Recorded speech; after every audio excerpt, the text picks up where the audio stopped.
memahami kebenaran firman-Mu, dan Engkau memakai hamba-Mu, Pak Hendrik Boon, untuk bisa mengajari kami, Tuhan, apa yang benar, Tuhan, dari yang sudah sering kami dengar, Tuhan, sehingga kami mendapatkan pencerahan dan pengetahuan kami makin hari makin bertambah untuk mengenal Tuhan dengan benar. Dalam nama Yesus kami berdoa. Amin. Amin. Terima kasih buat doanya. Saya juga sudah berdoa dalam hati saya. Saya minta dikuduskan Tuhan. Kenapa? Karena Dia kudus, ya. Jadi rahasia utama untuk bisa mengerti firman Tuhan harus menguduskan diri. Ingat. Amin. Amin. Amin, betul, Pak. Ya, jangan pernah berpikir atau terlintas sedikit pun di dalam pikiran kita bahwa kalau kita hidupnya nggak kudus, Roh Kudus ada dalam hidup kita. Itu omong kosong.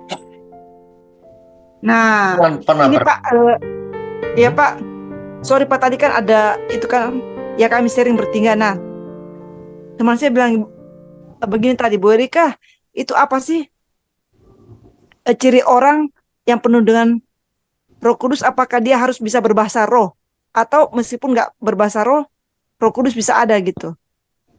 Ya kayak gitu Pak Hendrik. Yang gampang, gini aja. Kalau orang berbahasa roh, ya, maaf nih ya bagi Bapak Ibu yang sekalian yang sering menggunakan bahasa roh, testingnya gampang. Pak, Bapak bisa berbahasa roh? Bisa. Oke, siap. Saya mau testing Bapak. Siap. Ya, Bapak berdoa dalam bahasa roh. Jadi kalau saya melakukan sesuatu, Bapak nggak boleh marah ya Pak, karena Bapak punya Roh Kudus. Ya, ya. Berdoa dia dengan bahasa roh, bla bla bla. Setelah selesai, tampar yang sekencang-kencangnya. Oh, kita lihat mulut yang sama, yang tadi keluar bahasa roh ngomong apa? Ya pasti marah Pak Hendrik. Nah itu kan testing.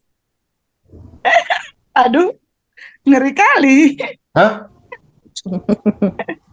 Itu bisa merusak pertemanan loh Pak, kalau begitu namanya. Hah? Ya bisa merusak pertemanan. Langsung putus itu. Hah? Iya, bisa merusak hubungan baik Pak, antar teman ya. Apalagi pendeta kita gituin. Nah, nanti kalau dia marah nih misalnya nih, ya.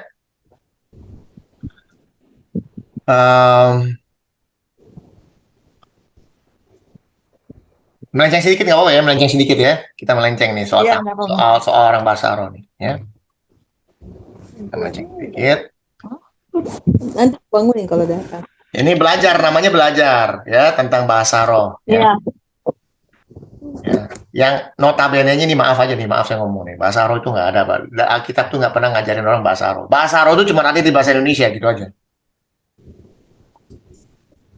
Bahasa roh itu hanya ada di bahasa Indonesia. Ya, kita lihat. Kan kita ngetes. Kan kita kan harus, firman Tuhan tuh harus kita tes. Ujilah aku, kata Tuhan. Iya, betul. Kalau Tuhan suruh uji, ya kita uji. Kenapa enggak? Apakah firman Tuhan ngomongnya begini? Apakah itu maksudnya? Ujilah aku, kata Tuhan. Ya kita uji. Kalau disuruh Tuhan, ya jalankan. Jangan, oh masa kita menguji Tuhan? Tuhan tantang kita. Iya. Kalau Tuhan tantang kita, kan begitu. Banyak nggak enak hatinya gitu kan. Ya, orang Indonesia begitu Pak. Banyak nggak enak hatinya gitu. Kalau disuruh nih, coba Ibu Marta baca ini. Ya, saya biruin aja. Yang ayat 29 ya Pak. Yang dibiruin saja. Ya. Barang siapa menampar pipimu yang satu, berikanlah juga kepadanya pipimu yang lain. Nah. Mantap siap. Kita tantang. Setelah dia berbahasa roh, kita tampar sekencang-kencangnya. Kalau bisa sampai copot giginya kita tampar. Lalu kita lihat. Jangan Pak, aduh. Langsung dia bilang gini, aduh. Mulut yang tadi bahasa roh itu, ya, dengan kepenuhan roh, bisa berbahasa roh yang kita ngerti juga enggak. Ngomong apa? Harusnya ngomong apa? Coba, kalau kita baca firman Tuhan, harusnya ngomongnya apa? Ayo. Sebenarnya ada Eh, hubungan. Sebenarnya ada hubungan Kasih, Pak. 5 garis yang bijaksana dan 5 garis yang bodoh. Ini ada hubungannya. Walaupun ya ini entah gimana, ya Tuhan mau suruh ngomong, ya kita ngomong. Ujilah aku. Sekarang kita tanya, mulut yang sama, yang tadinya udah sekarang gini, orang kalau bisa berbahasa roh, tentu dia dipenuhi dengan roh, betul? Iya. Bahkan lagunya, ada lagunya, penuhilah aku roh sekarang juga. Ada nggak lagunya itu? Iya, betul. Pak Hendrik, Ya, bagaimana dengan bahasa-bahasa yang baru? Kalau seperti di Markus 16 ayat 17, Pak, apa itu Pak, yang dimaksud? sebentar ya Pak ya, kita catat dulu. Markus 16 ayat 17, Ayat 17. tanda-tanda ini akan menyertai orang-orang yang percaya. Mereka akan mengusir setan-setan demi namaku. Mereka akan berbicara dalam bahasa-bahasa yang baru, Pak. Apakah Pertanyaan, ini yang bahasa. dimaksud? Ya, pertanyaan. Pak Anfal. Pak Anfal bisa nggak bahasa Perancis? Enggak. Nggak bisa. Kalau bisa, sampai bisa itu bahasa baru nggak bukan buat Bapak? Bahasa Perancis itu buat Bapak itu bahasa baru, karena Bapak nggak tahu, betul? Iya. Kalau sampai bisa, berarti ada kuasa yang memampukan Bapak berbahasa Perancis. Itulah yang disebut glosalali. Itulah yang disebut bahasa lidah. Berbahasa lidah. Iya. Bahasa Indonesia menerjemahkan berbahasa roh. Jadi sama, Pak. Bahasa Beda lidah, dong, bahasa Pak. roh, bahasa Beda. lidah, bahasa roh, beda, Pak ya. Beda. Bahasa roh nggak ada. Bahasa roh itu bahasa aslinya nggak ada. Sama sekali nggak ada. Bahasa Indonesia menerjemahkan bahasa roh. Bahasa aslinya glosalali. Glosal. Kosakata. Glosalali artinya bahasa yang dimengerti. Dimengerti manusia, entah manusia di mana. Bapak tiba-tiba ngomong bla bla bla bla bla, ternyata ada orang Afrika yang ngomongnya. Pernah dengar ada orang ngomong gitu? Pernah dengar? Orang Afrika ngomong itu bahasa mereka. Tiba-tiba Pak Anfal Iya, ngomong. betul, Pak. Pernah dengar? Iya, betul. Tiba-tiba Pak Anfal ngomong di televisi misalnya, lagi ngomong bahasa Indonesia. Bapak-bapak ibu sekalian, hari ini kita akan melihat kuasa Tuhan yang begitu berdahsyat. Tuhan begitu baik. Orang bingung, itu sinting kali ini Pak Anfal, kok tiba-tiba tak tok tak tiktok. Tiba-tiba ada orang di belakang berdiri. Puji Tuhan.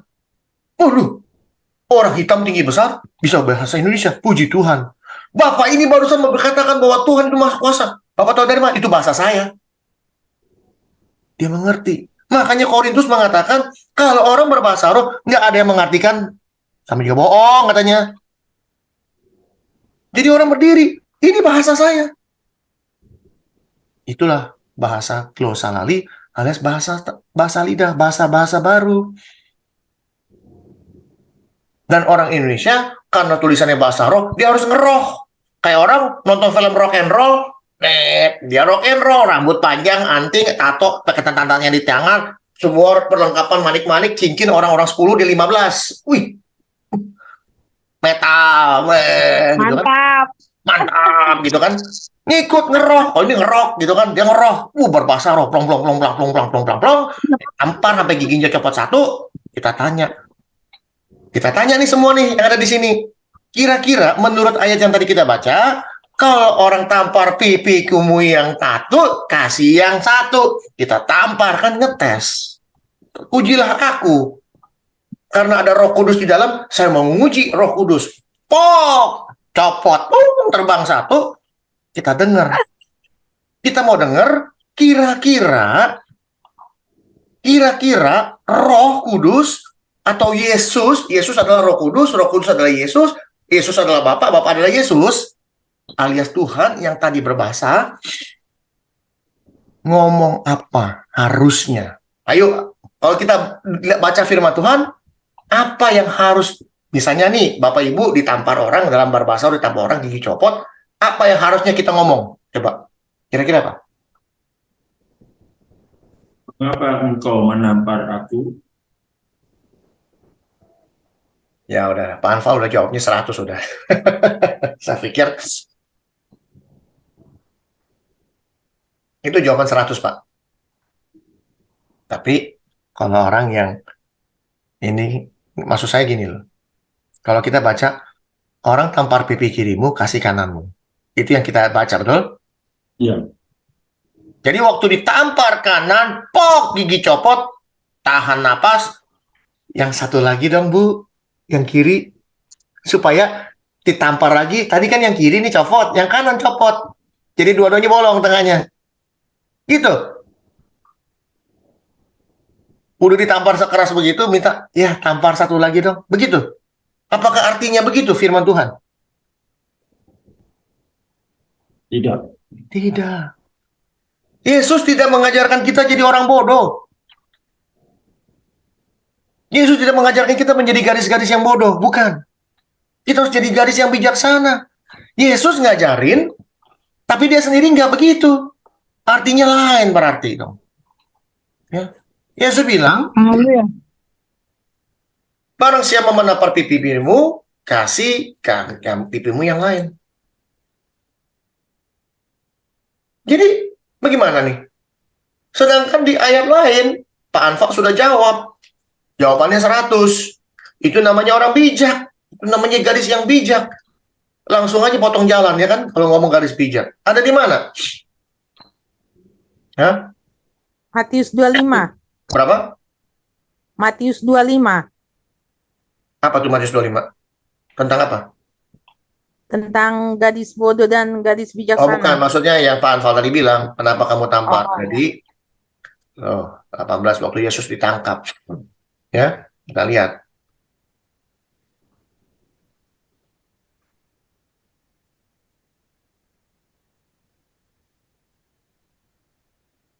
Ketika ia mengatakan hal itu, ini Yesus nih ngomong. Lagi ngomong enak-enak. Lagi ngomong enak-enak. Tuhan Yesus ngomong apa? Mengapa engkau menanyai aku?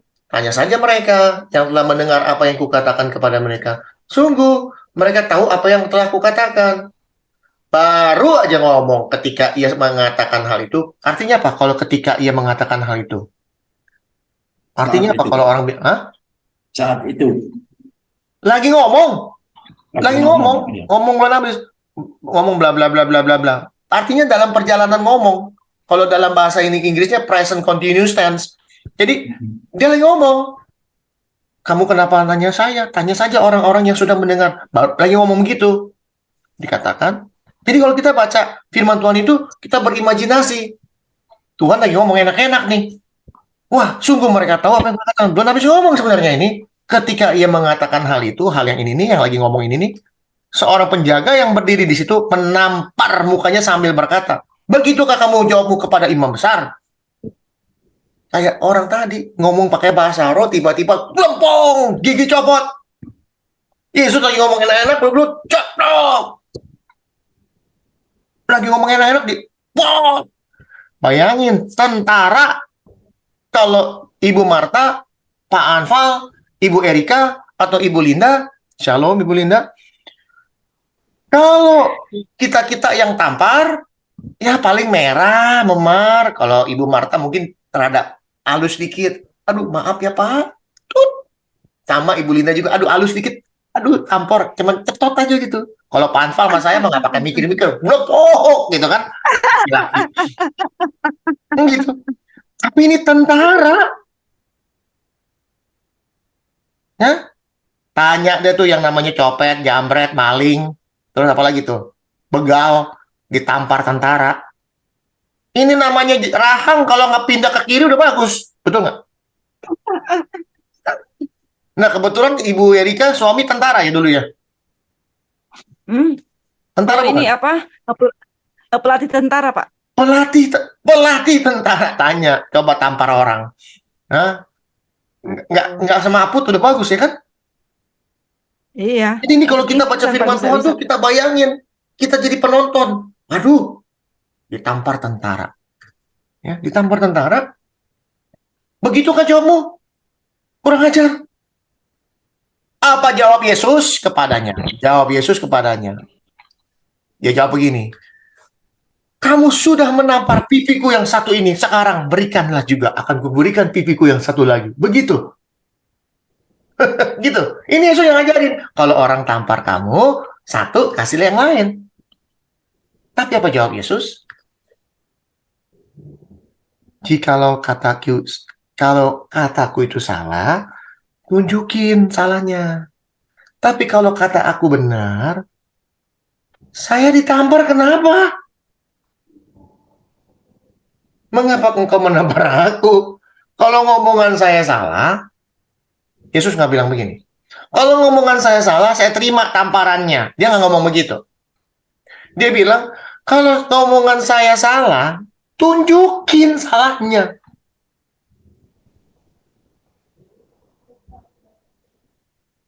Kita orang Indonesia atau manusia biasa, kalau salah, ya dia memang udah pantas lah ditampar, dia salah. Gitu kan kita nih manusia berpikir begitu. Ah, dia salah, ya udah tak ditampar, ya udah. Ya, dia memang ya patutlah ditampar karena kurang ajar. Kan gitu. Tapi Yesus nggak ngomong begitu. Kalau saya salah, tunjukin salah saya. Berapa kali saya ngomong sama orang begini? Kamu bilang saya sesat, tunjukin. Jangan ngomong si Henrik sesat ngajarin di luar Kristus nggak ada keselamatan. Begini bukan, tunjukin salahnya di mana. Jangan ngomong doang, tunjukin. Tuhan bilang ujilah aku, uji, tunjukkan. Ya kan? Tunjukin supaya pada saat kamu tampar, kamu jadi benar. Karena kamu bisa menunjukkan salahnya orang. Kalau orang cuma ngomong salah menurut kamu tampar, lalu ada orang bisa membuktikan yang kamu tampar ini nggak salah, yang nampar jadi salah, betul? Iya, Itu loh. betul. Kalau kita tuduh orang salah, kita buktiin salahnya. Kayak saya, kalau orang pendeta, pembicara ngomong sama saya tanya. Saya nggak pernah nuduh, saya tanya sampai nggak bisa jawab. Kalau sudah tidak bisa dijawab, artinya apa? Belajar lagi lah.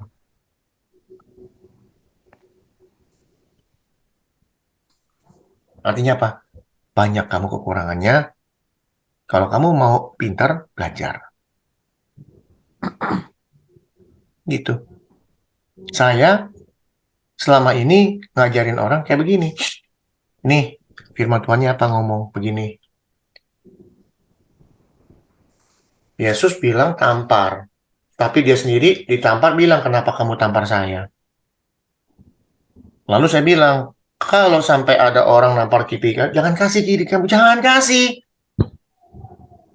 Kenapa Yesus juga nggak kasih? Kenapa kamu tampar saya? Oh, berarti sesat Bapak. Sesatnya di mana? Ini kan ada 2 ayat yang kita tunjukkan. Sesatnya atau salahnya di mana? Saya cuma nunjukin ayat. Dan saya cuma bacain ayatnya, bukan saya ngomong bahasa lain. Jawab Yesus, enggak. Saya cuma bacain supaya kamu ngerti. Lalu kamu bilang salah, salahnya di mana? Unjukin saya, kasih tahu saya supaya saya bisa dibenarkan. Oh ya, kayak saya salah, saya terimalah saya salah. Gitu loh. Tapi jikalau kataku benar, baru ngomong. Kenapa kamu tampar saya? Kalau ngomongan saya ini benar, alasan kamu bilang saya sesat apa? Kan gitu.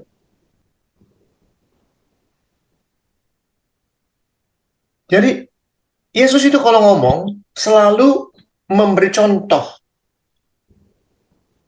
Ya, Yesus kalau ngomong apa? Yesus kalau ngomong,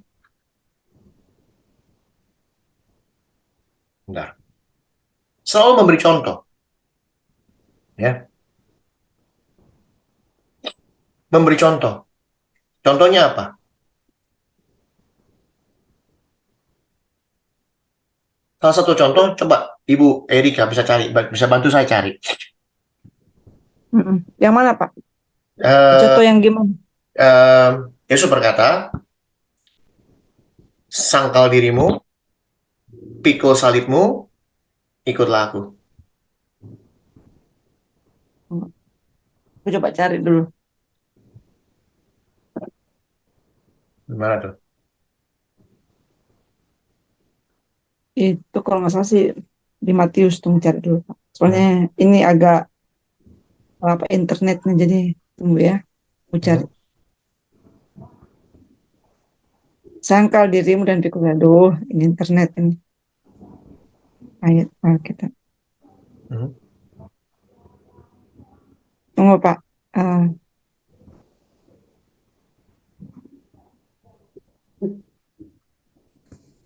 Itu di Lukas, Pak, Lukas. Lukas 9. Lukas 9 ayat 23.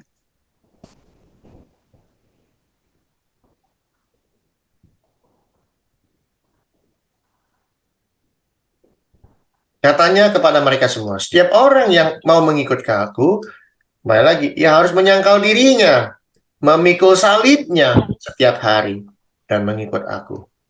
Banyak orang nggak ngerti ini kalimat. Menyangkal diri dan memikul salib buat orang Kristen adalah hidup susah, hidup menderita, hidup penuh dengan suka duka, ditampar kiri kasih kanan, dihina-hina diam saja. Karena itu saya sedang memikul salib dengan pencobaan-pencobaan saya. Betul? Ngaku aja. Iya, betul. Ngaku aja. Banyak begitu. Iya. Ngaku aja. Kita diajari Iya, dari betul. dulu memikul salib, menyangkal diri, begitu. Jadi hidup harus Iya, susah. Hidup jadi miskin. Orang Kristen banyak yang miskin. Kenapa miskin? Karena disuruh memikul salib. Menunggu Roh Kudus bekerja. Menunggu Allah bekerja. Biar Allah yang bekerja. Biar Tuhan yang membalaskan ini, ono, ini. Jadi orang Kristen mesti kaya. Tuhan mengatakan, berikan makanan, berikan minuman, berikan pakaian, berikan tempat tinggalmu. Miskin, makan aja susah, mau ngasih orang makan gimana? Ya kayak Robin Hood, Pak. Jadi gimana? Jadi Ya malas. kayak Robin Hood. Jadi malas. Malasnya apa? Nggak mau kerja. Tuhan yang bekerja. Tuhan tuh Allah turut bekerja dalam segala sesuatu. Jadi Tuhan yang bekerja buat kita. Kita percaya Tuhan. Tuhan yang kerja buat kita. Itu nggak masuk akal buat saya. Ya itu apa konsep itu, Pak? Apa? Nah, itu yang paradigma yang harus dibuang kayak begitu. Nah itu. Kan gitu. Masa apa yang jadi babu gitu kan? Nah itu. Jadi apa artinya menyangkal diri, memikul salib, ikutlah aku? Artinya apa? Yesus pada saat ngomong ini sudah disalib belum? Belum. Hah? Belum. Belum. Kok dia bisa ngomong soal salib?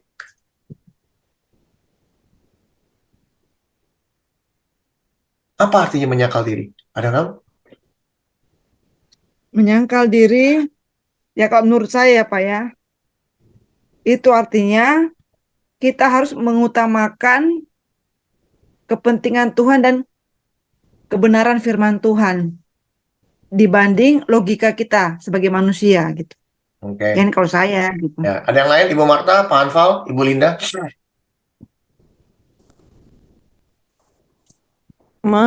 Menolak keinginan-keinginan daging Oke. yang tidak sesuai dengan kebenaran firman Tuhan. Oke. Yang lain? Pak Anval? Bu Linda? Ya, hampir sama ya, menyangkal diri, menolak tidak hidup lagi dalam kedagingan, keinginan daging, dan mengutamakan kepentingan orang lain daripada diri kita, kira-kira begitu. Oke. Kalau Ibu Linda? Apa itu menyangkal diri? Ibu Linda? Masih ada? Internetnya biasanya, Pak. Nggak ada. Iya, biasa Pak, habis hujan jadi suka ngadat kadang. Ya, nggak apa-apa. Maaf, Apa itu menyangkal diri? Bang. Kita harus ikut itu apa perintah Tuhan, jangan sampai melanggar. Oke. Jadi tidak melakukan keinginan-keinginan daging, melakukan kehendak Tuhan. Betul gitu ya kira-kira ya? Iya. Yesus memberi contoh yang terbaik mengenai menyangkal diri. Yesus memberi contoh terbaik dalam hal menyangkal diri. Di mana? Saya kasih lihat.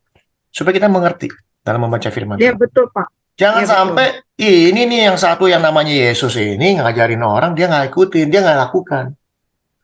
Dalam hal ini, dalam Lukas, kenapa Tuhan nggak bilang, kan Tuhan ajarin saya tampar kiri kasih kanan. Kok waktu dia ditampar dia bilang, kenapa kamu tampar saya?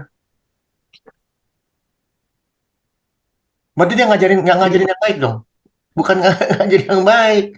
Karena bacanya salah. Lalu Yesus ngajarin, kamu kalau mau ikut saya, kamu harus menyangkal diri.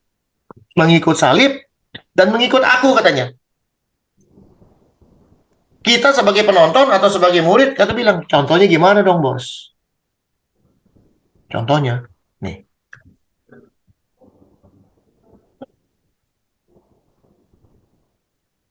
Tuhan Yesus bilang, ini contohnya saya kasih lihat.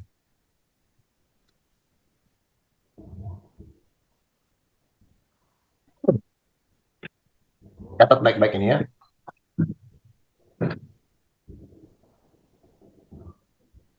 Hendaklah kamu dalam hidupmu bersama menaruh pikiran dan perasaan yang terdapat juga dalam Kristus Yesus.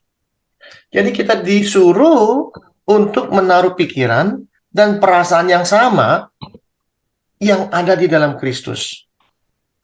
Apa yang ada di dalam pikiran Kristus, apa yang dia rasakan, kita harus sama. Ya, walaupun dalam rupa Allah tidak menganggap setara dengan Allah sebagai milik yang harus dipertahankan. Nih contohnya. Saya kasih contoh ya, anak-anak, kata Tuhan. Kalau mau menyangkal diri, lihat saya. Saya ini Tuhan. Tapi saya sangkal diri saya ini adalah Tuhan. Supaya saya bisa menjadi manusia sempurna. Sempurnalah saya menjadi manusia. Yang tidak, dikatakan, yang tidak menganggap setara. Dia buang benar-benar, dia benar-benar di dalam pikiran dia tuh dia bukan Tuhan. Perasaan dia tuh bukan Tuhan, tapi perasaan manusia. Jadi dia sempurna sebagai manusia. Dia nggak anggap, dikatakan, nggak dianggap setara sama Tuhan. Kalau Yesus punya pikiran, perasaan bahwa dia Tuhan, yang tampar dia mati mendadak. Yang ditampar Tuhan penciptanya dia. Yang nampar mati mendadak. Percaya omongan saya. Dari mana kita tahu? Kalau yang nampar bisa mati mendadak. Ingat cerita Musa? Ya itu ya Raja Herodes. ya betul. Ya Raja Herodes sama Bukan, ini kan kita mau buktiin. Musa. Kalau Itu yang Yesus, kalau Yesus menganggap dirinya Tuhan, lalu ada orang manusia cecere ikan cupang begini nampar dia bisa mati mendadak. Kenapa? Iya betul. Ingat cerita Musa pada saat bertemu Ya, dengan betul. di apa itu nama semak belukar yang korapi? Iya Apa betul. kata Tuhan bilang kepada Musa? Tanggalkan kasutmu. Kenapa? Ya, karena itu tempat yang kau berdiri itu kudus. Kalau kamu masuk, Mati. modar, mati, bisa mati mendadak. Tapi karena dia taat, dia manusia sempurna, sama seperti kita nih ada kepala, kuping, telinga. Sama, dia menganggap dia tuh manusia. Dia bukan Tuhan, dia sangkal dirinya bahwa dia Tuhan. Supaya waktu dia ditabok, yang nabok kagak mati. Terus, apa artinya memikul salib? Sudah dia sangkal, dia harus pikul salibnya tiap hari. Ada yang bilang memikul salib, apa bilangnya? Apa bilangnya? Hidup susah, pencobaan harus kita pakai. Pencobaan ini, pencobaan ono, hidupnya merana. Betul? Halo? Betul? Itu yang kita belajar dari dulu? Iya, ya betul. Setuju Ibu Marta? Pak Anfal? Ibu Lydia? Setuju nggak?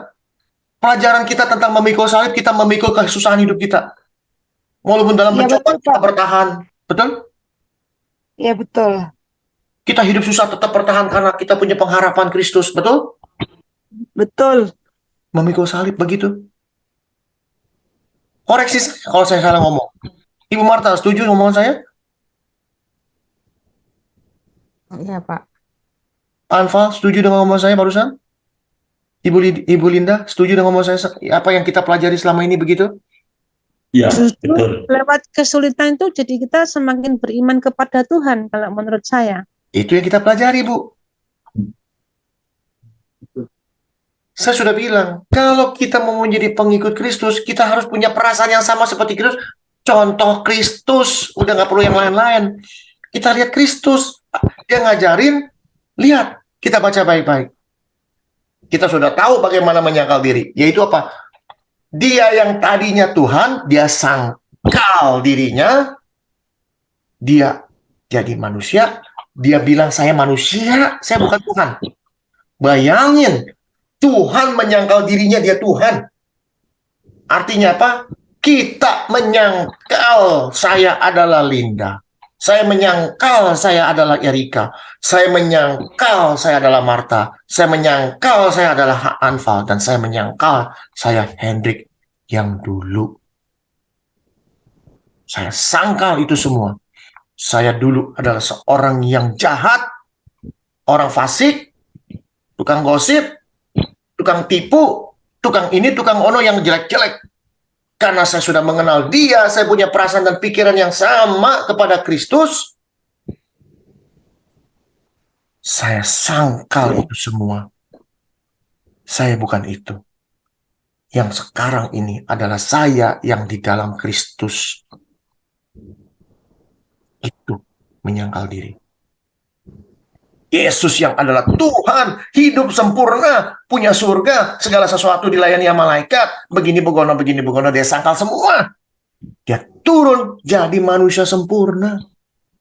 Dia buktiin loh. Dia kasih contoh yang tersulit. Kita cuma membuang yang jahat jadi orang baik. Ini dari yang indah, yang luar, yang udah gak kepikir bayangin, ditinggal jadi manusia fana. Sulitan mana? Tuhan suruh jadi manusia, apa kita ngebuang kejahatan kita?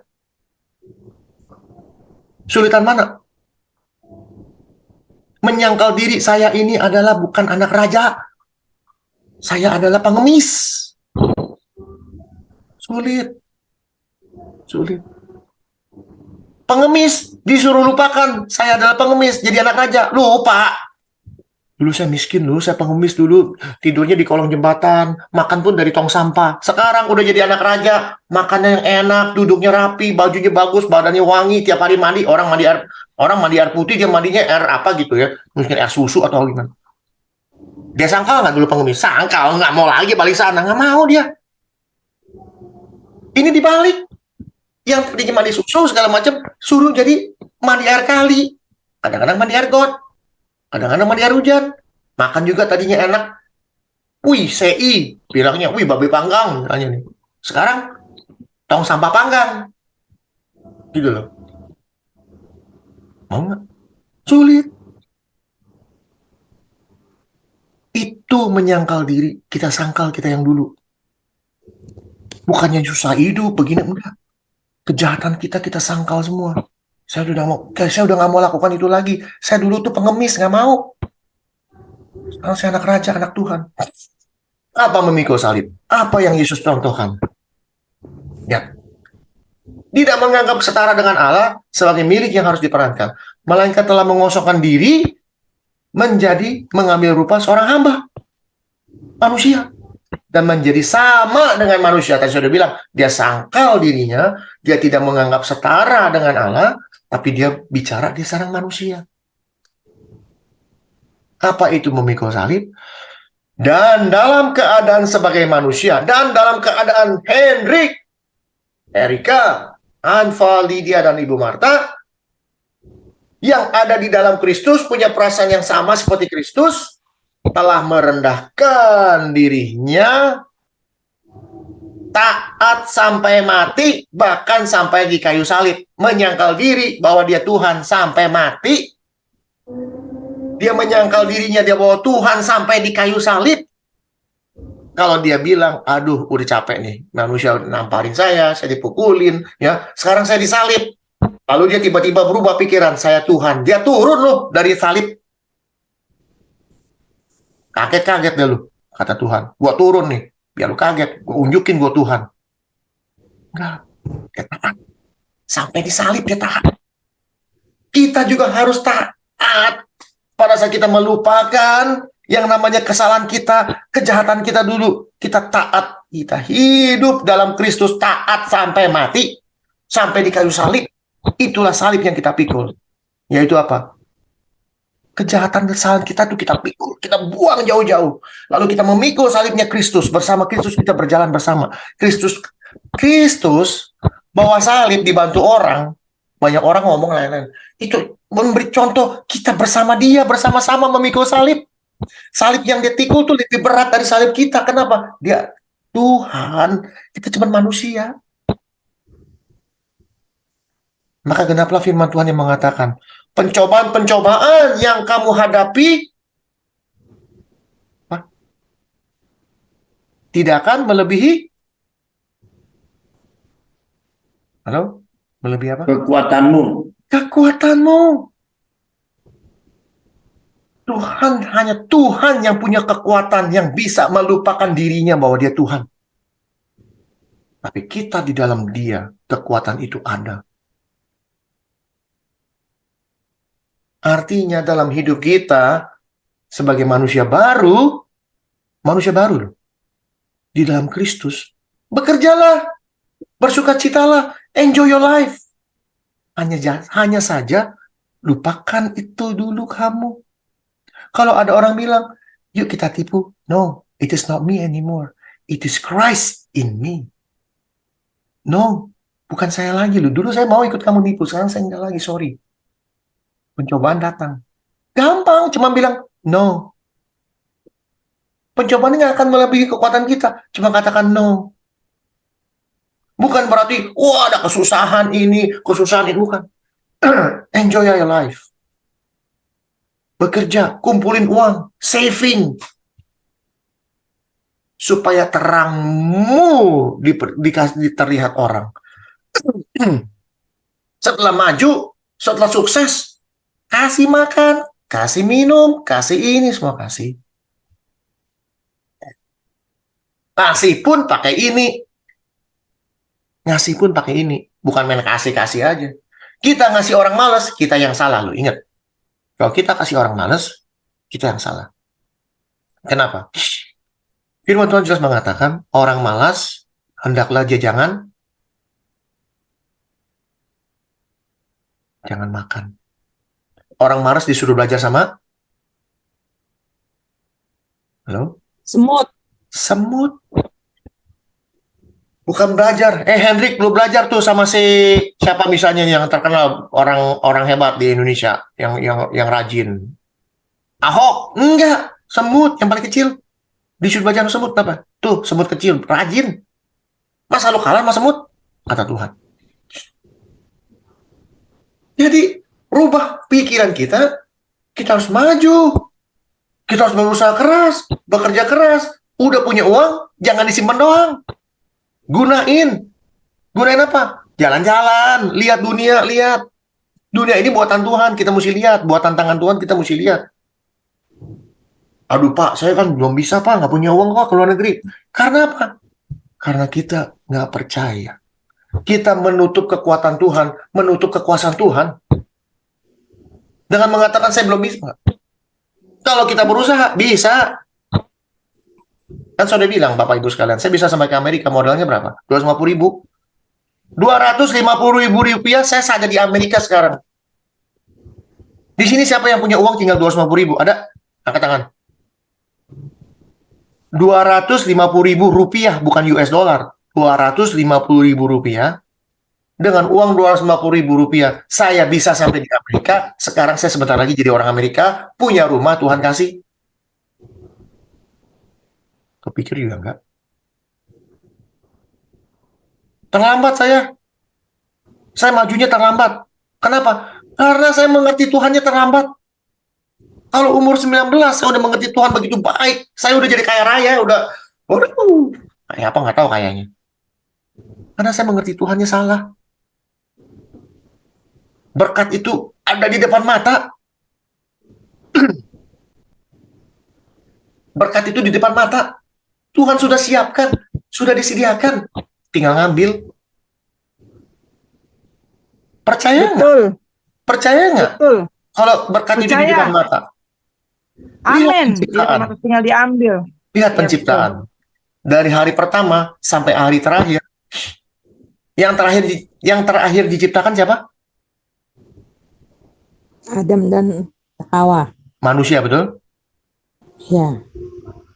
Manusia belum diciptain, makanannya dikasih dulu, udaranya dikasih dulu, daratannya dikasih dulu, minumannya segala Iya, macam. betul. Nih, makanan lu udah di depan mata, baru gue bikin manusianya. Artinya apa? Di depan mata lu udah ada makanan, tinggal ngambil. Blok, blok, blok. Masalahnya mau ngambil atau enggak? Kan gitu. Inilah lambang gadis-gadis yang bodoh.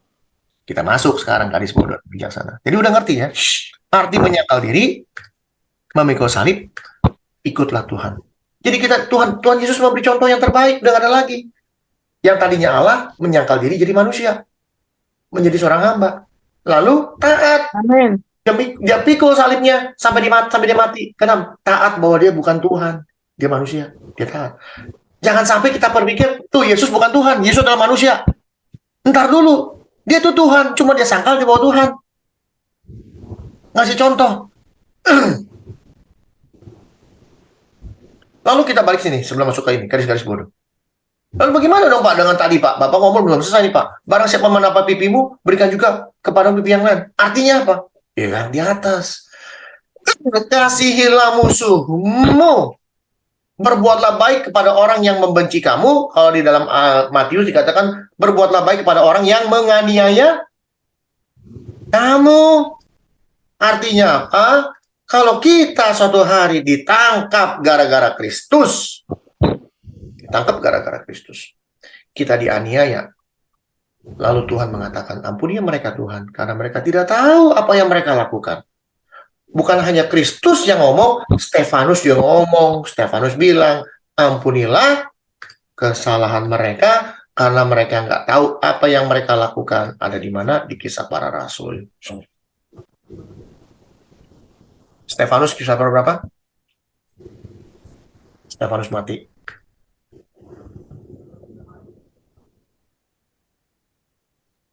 Nih, Ya betul. video. Ya. Kisah Para Rasul. Ya.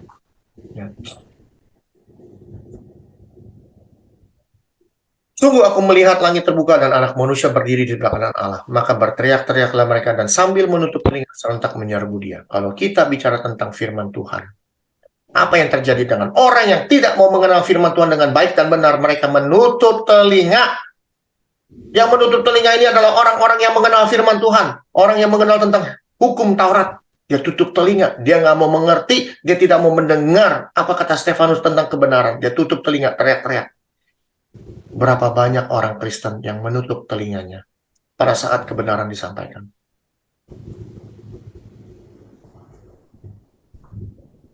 Nggak mau dengar. Nggak mau percaya. Padahal sudah di-warning. Tuhan jangan tanggungkan dosa ini kepada mereka. Karena mereka tidak tahu apa yang mereka lakukan.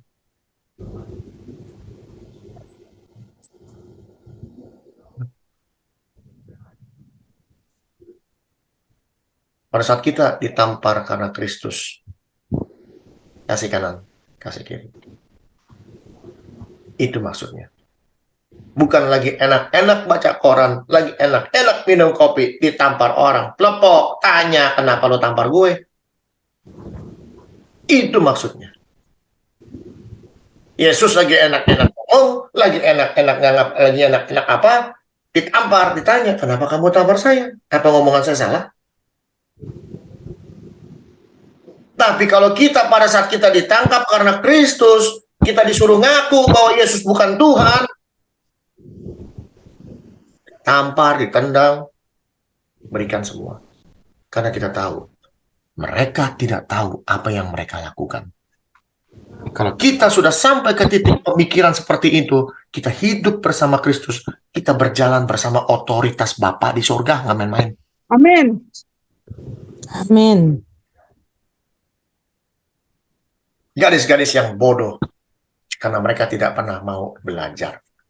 Kita lihat, karena saya tahu gadis-gadis bijaksana dan bodoh ini ceritanya cuma 5 menit, udah langsung tahu masalahnya.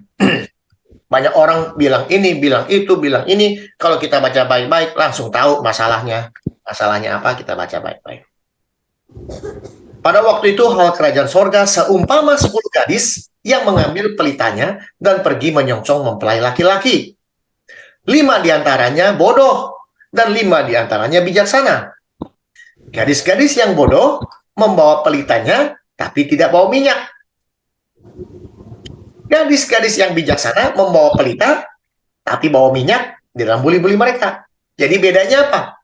Gadis bodoh dan gadis bijaksana itu bedanya apa? Kalau kita baca ini.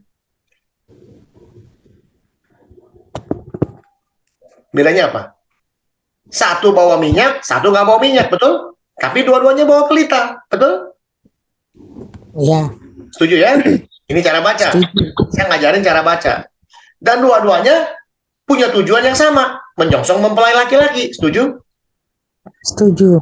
Ya, kita lihat.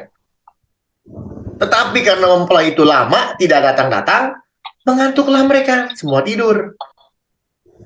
Ini tidurnya bukan di tempat yang berbeda, di tempat yang sama, betul? Iya. Waktu tengah malam terdengarlah suara orang berseru, mempelai datang, songsonglah dia. Bangun garis-garis ini, garis-garis itu pun bangun, artinya garis-garis itu dia nggak disebut, garis cuman bijaksana doang yang bangun. Yang bodoh pun bangun. Lalu membereskan pelita mereka. Gadis yang bodoh berkata kepada gadis yang bijaksana, berilah kami sedikit dari minyakmu, sebab pelita kami hampir padam. Artinya sudah padam atau belum? Belum padam, hampir. Hampir. Masih nyala atau belum? Masih nyala tapi kecil. Sebenarnya sih kecil nggak kecil tergantung dia mau ukuran gede atau kecil. Tapi kalau misalnya nih api kan zaman dulu begitu modelnya kan, bisa besar bisa kecil gitu ya kira-kira ya, diputar-putar zaman dulu kira. Mungkin ya, saya nggak tahu. Tapi kalau zaman dulu modelnya kan pelita itu berarti ada ukurannya. Jadi misalnya kalau apinya segitu, ya udah segitu aja, nggak gede nggak kecil. Tapi dia tahu minyaknya sudah mau habis. Tapi nyala apinya ya tetap segitu, pembakarannya sama. Bukan artinya apinya makin kecil, makin redup, tapi terangnya sama, hanya saja minyaknya mau habis. Sama kayak naik mobil. Kalau naik mobil nih misalnya nih, bensin sudah mau habis, bukan berarti jalannya jadi lama lambat, bukan. Lebih cepat habis bensinnya, betul nggak, Bu? Betul, betul. Mobilnya bukan jadi lambat jalannya, bukan. Mau kebut kayak apa masih bisa, hanya saja bensinnya udah mau habis.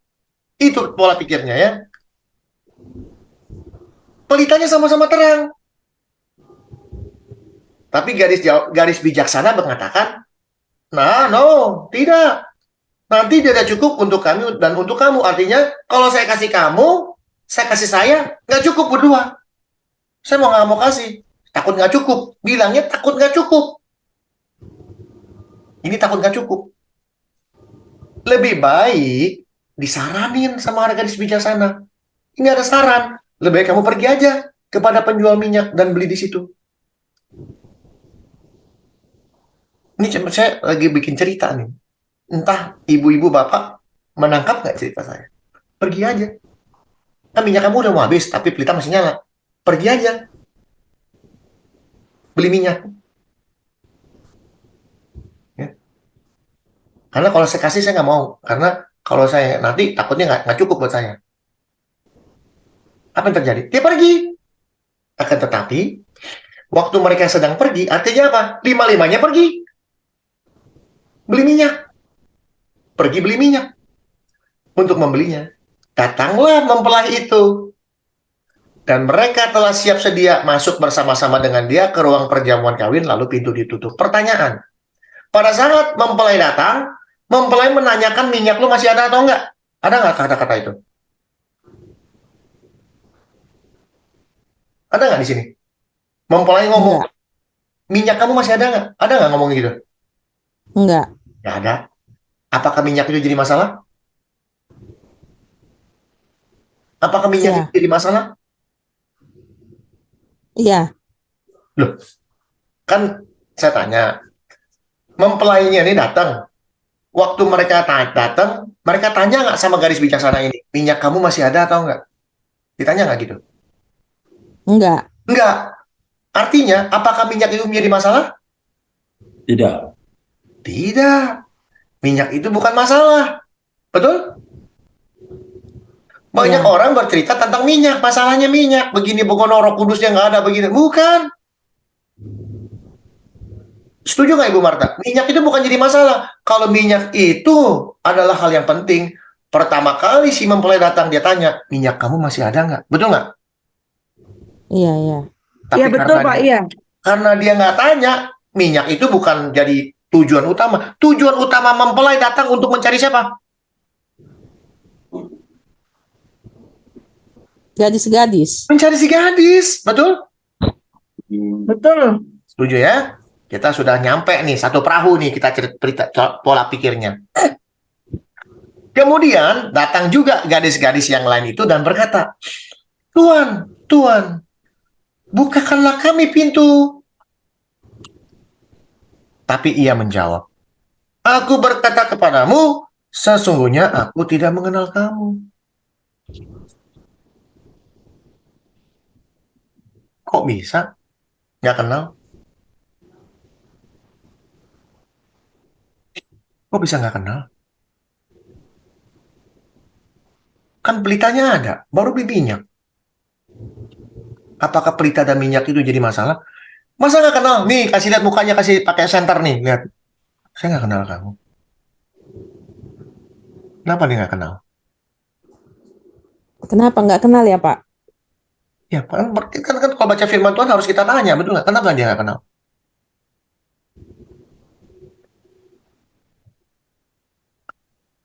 Karena mereka tidak mempersiapkan minyak. No, kan sudah bilang minyak bukan masalah. Oh, sebab mereka tidak berjaga-jaga ketika mempelainya itu datang. Mereka nggak ada di tempat pesta. Saya kasih contoh. Kita semua sudah nikah? Sudah nikah ya? Ibu Marta sudah nikah ya? Ibu Belum, Erika. belum, Ibu Marta belum menikah? belum. Pak. Belum, nggak masalah. Tapi tahu dong kalau orang menikah kayak gimana modelnya. Iya, iya. Ya, Nah, saya nanya, ada nggak orang menikah cuma pakai baju kaos oblong? Tidak. Tidak. Jadi kalau pakai bajunya kayak model gimana? Pakai baju pengantin. Baju pengantin. Kalau orang laki-laki datang ke mempelai perempuan, dia sudah tahu nggak? Dengan pakaian itu saya sudah tahu ini mempelai saya.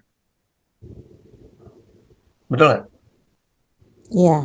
Tiba-tiba ada mempelai lain nggak tahu siapa datang. Tuan, bukakan saya ini istri kamu. Nggak, no, saya kenal kamu. Kecuali misalnya ada 10 pengantin nih, 5 hilang. Yang mana nih 5? Yang ada di rumah inilah, perjamuan inilah yang menjadi calon mempelai saya. Yang ada di rumah inilah yang merupakan calon pengantin saya. Saya datang, saya sudah tahu calon pengantin saya harus ada di sana. Kalau dia nggak ada di sana, itu bukan pengantin saya. Maupun dia datang ketok pintu, no, kamu bukan pengantin saya. Betul? betul. Artinya kan itu Pak. Berarti ayatnya itu sama dengan gini. Berjaga-jagalah kamu sebab kamu nggak tahu kapan waktunya kan Lalu dikatakan, datang Tuhan. karena itu, berjaga-jagalah, sebab kamu tidak tahu akan hari maupun akan saatnya. Artinya apa? Artinya, pertanyaannya kita kembali lagi kepada yang tadi saya katakan, apakah minyak jadi masalah? Enggak, Enggak. Apakah pelita menjadi masalah? enggak. Bukan. Masalahnya apa? Dia nggak ada di tempat, Pak. Orangnya nggak ada di tempat. Iya. Tuh, 100 jawabannya. Orangnya nggak Haleluya. ada di tempat. Minyak tinggal sedikit, apinya masih nyala. Mempelai sudah datang. Bukannya lagi jalan-jalan. Bukan masih di Hong Kong. Bukan, sudah datang. Di depan, udah mau depan pintu. Itu lampu kecil pun mati lampu juga nggak apa-apa. Yang penting you stay right there. Kamu diam Iya. di sana. Kamu tetap berada di sana. Mempelai Betul, datang betul. maupun gelap, kamu ada di sana. Kamulah mempelai aku. Orangnya nggak ada. Iya, betul, betul, betul, Pak. Iya, ini baru dibukakan nih, Pak. Artinya apa? Kita sebagai pemilik pusakanya Kristus, apapun itu, hidup kita tinggal sedikit lagi. Tinggal sedikit lagi. Orang taruh gorok di leher. Kamu mau beli minyak nggak? Kamu mau menyangka Kristus nggak? Kalau kamu menyangka Kristus, beli minyak dulu. Jadi agama lain atau murtad kepada Tuhan. Waktu Yesus datang, Tuhan, saya tadi tuh digorok, saya takut mati. Saya nggak kenal kamu. Iman yang dia jaga begitu lama, 20 tahun, 30 tahun ke gereja, gara-gara ada gorok, gara-gara ada nyamuk. Meninggalkan Tuhan. Maka itu berjaga-jagalah. Karena nggak ada yang tahu kapan dia datang. Dia datang seperti pencuri. Gampang? Gampang nggak? Oh, ini pelita minyak, begini, begono roh kudus. No, orangnya nggak ada. Gadisnya nggak ada. Dibilang bodoh, kenapa? Minyak tinggal sedikit, api masih nyala, pelita masih ada. Dibilang bodoh. Bodohnya apa? Disuruh orang pergi, pergi juga. Bodoh. Kita disuruh meninggalkan Kristus, ikut-ikutan. Bodoh. Disuruh bilang Yesus bukan Tuhan, ikut-ikutan. Bodoh. Pendeta besar ngomong Yesus bukan Tuhan, ikut-ikutan. Bodoh. Iya ya. Eh, Betul? Sekarang. kok begini, Pak? Itu pendeta yang ngomong gitu, jemaatnya tidak meninggalkan beliau, yang masih tetap gitu. Ya, bodoh nggak? Kan bodoh, kan jelas. Coba Ibu Marta, saya bilang, mau ninggalin Kristus. Sampai mati pun aku tidak akan meninggalkan dia, betul? Iya, amin. Saya ngomong, amin. Pak Anfal, Ibu Linda, berani meninggalkan Kristus. Sampai mati pun kita akan. Kalau kita sudah ngerti tentang siapa Kristus, dan kita sudah ngerti mati adalah keuntungan, dan kita sudah mengerti kalau mati itu karcis gratis, ketemu Yesus. Mau minyaknya tinggal sedikit pun, nyawa udah tinggal segini nih, nyawa tinggal segini. Selama nyawaku masih ada, lidahku tidak akan pernah meninggalkan dia. Seperti Sadrak, Mesak, Abednego mengatakan, walaupun Tuhan tidak menolong kami, kalau bahasa kasarnya, Tuhan kalau nggak ada, saya tetap percaya.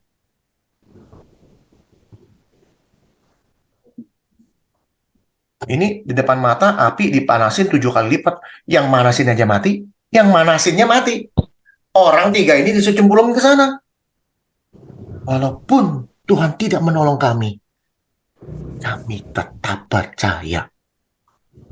Itu luar biasa iman yang kayak Kalau begitu. udah punya iman seperti itu, gunung pindah. Itu luar biasa, Pak. Benar. Ini yang saya ajarin. Ini yang saya mau kepada teman-teman sekalian. Milikilah iman seperti itu. Bukan iman melankolik. Aduh, ditampar kiri, kasih kanan. Jadi bodoh.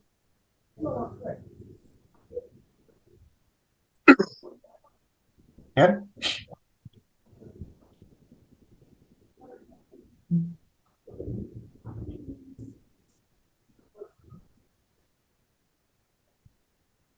Kita lihat. Siapa Tuhan kita? Kita lihat.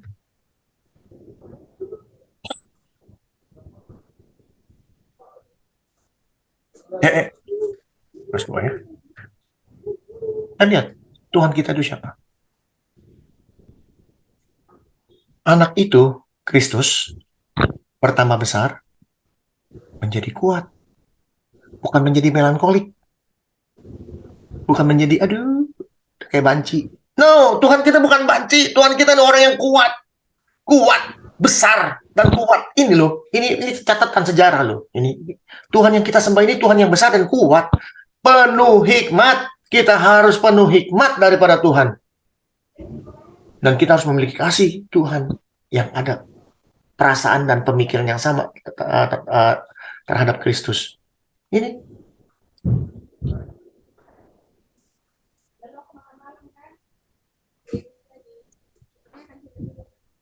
Sungguhnya aku tidak mengenal kamu. Pertanyaan. Bapak-bapak, ibu-ibu yang punya anak, waktu pukul anak, yang hancur apanya? Rotannya. Buset, mukulin anak sampai rotannya hancur, mah mati tuh anak kali, Bu. Seorang ibu memukul anaknya yang sakit, yang hancur apanya? Hatinya. Hatinya. Hatinya hancur. Pertanyaannya, mempelai yang mengatakan sesungguhnya aku tidak mengenal engkau, hancur nggak hatinya? Hancur. Tuhan hancur nggak hatinya melihat anak-anaknya meninggalkan dia? Hancur. Ada buktinya nggak? Pak ngomong jangan ngomong doang, ada buktinya nggak? Ini cerita-cerita sudah basi, kita buktikan betapa hancurnya hatinya Tuhan. Pada saat gadis-gadis bodoh, anak-anak Tuhan meninggalkan dia gara-gara minyaknya udah mau habis. Konyol nggak?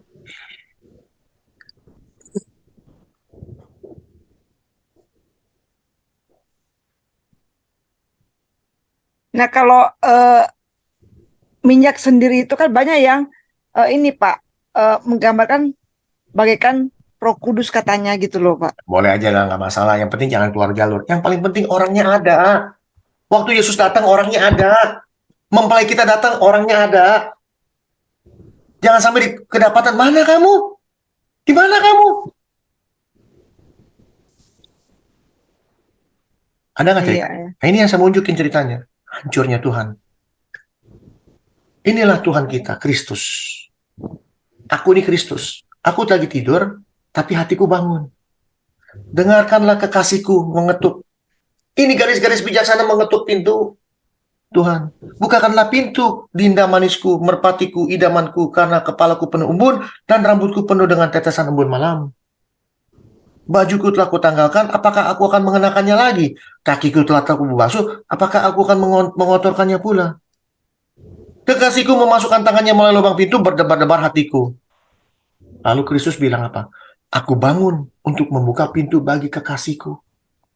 Tanganku bertetesan mur, bertetesan cairan mur jari-jariku pada pegangan kunci pintu. Artinya apa?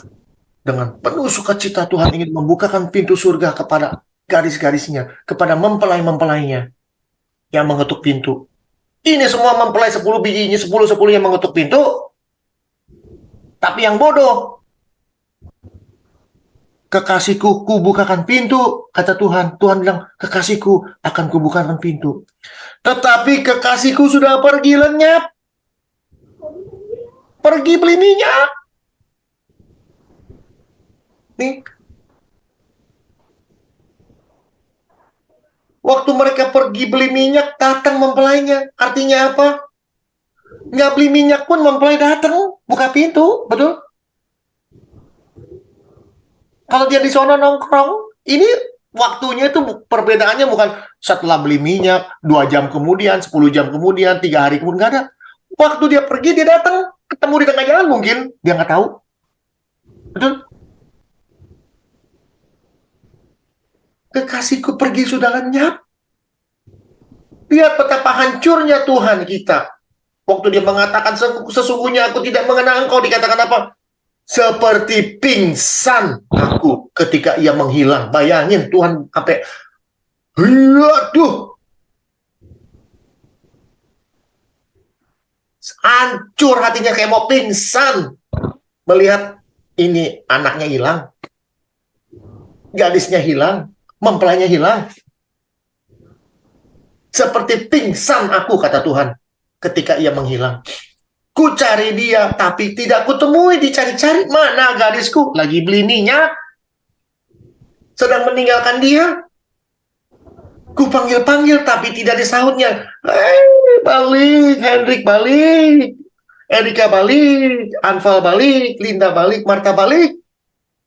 Nggak ada sautannya. Sibuk.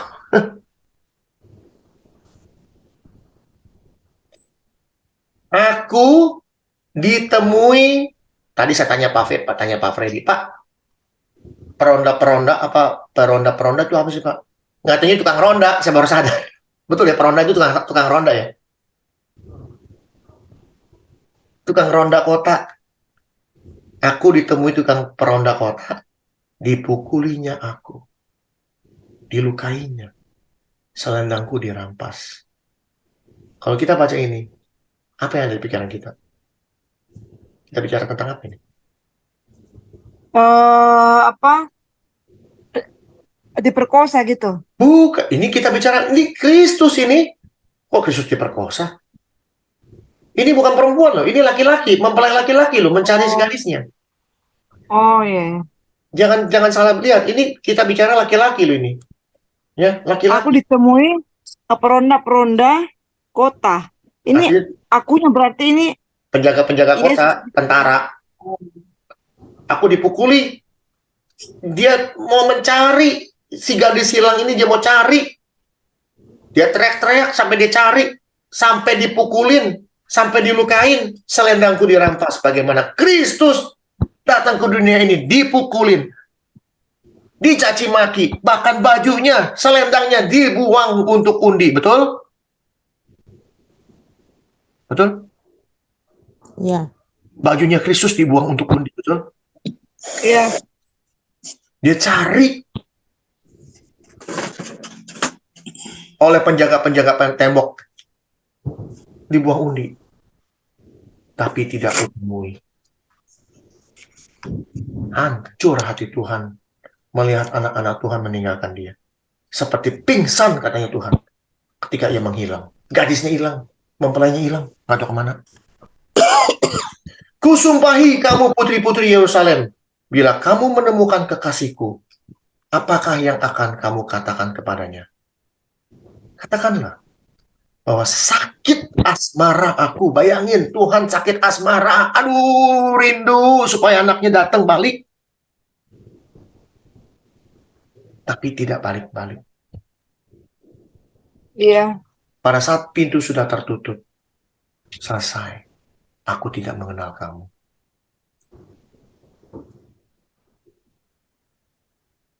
Di tempat nggak ada.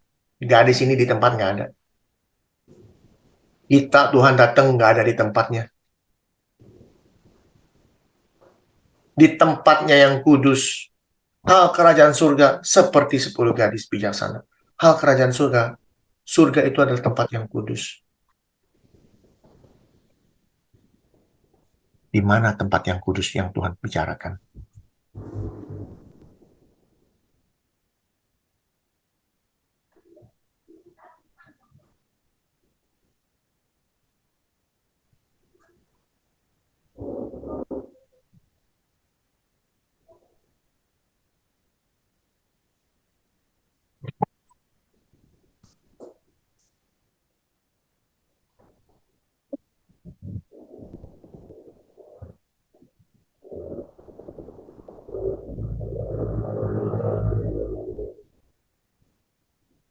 Berapa ya?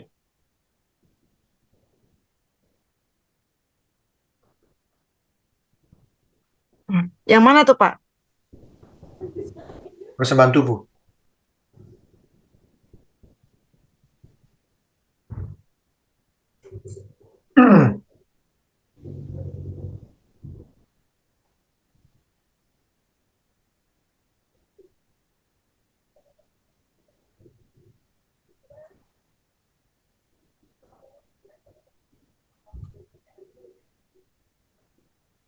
Lupa saya. Mana ya? Tuhan pasti kasih ayatnya. Roma 2:12 ayat. Haleluya. Nih.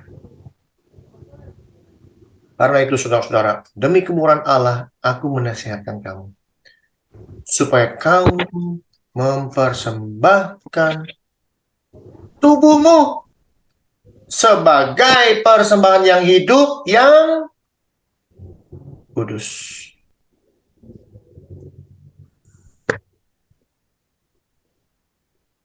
Rumah Tuhan adalah, tidak tahukah kamu bahwa tubuhmu adalah bait? Baik, kudus. Kalau kita tidak berada di dalam baitnya, dia tidak mengenal kita. Pelita itu iman kita yang terus menyala dalam hidup kita. Nyawa kita, minyak kita sudah akan habis suatu hari nanti. Entah itu kita akan menghadapi maut pada saat kita tua, atau kita menghadapi kesulitan dalam hidup kita. Kita tidak akan pernah meninggalkan dia, walaupun minyaknya sudah mau habis. Tapi pelita itu tetap menyala. Dan kita tidak akan meninggalkan persekutuan itu yang kudus. Tubuh yang kudus ini harus kita jaga baik-baik. Jangan tinggalkan. Jangan dengar orang. Jangan dengar orang, kamu harus begini, harus kamu begitu. Tapi peliharalah kekudusanmu. Ayat terakhir. Petrus.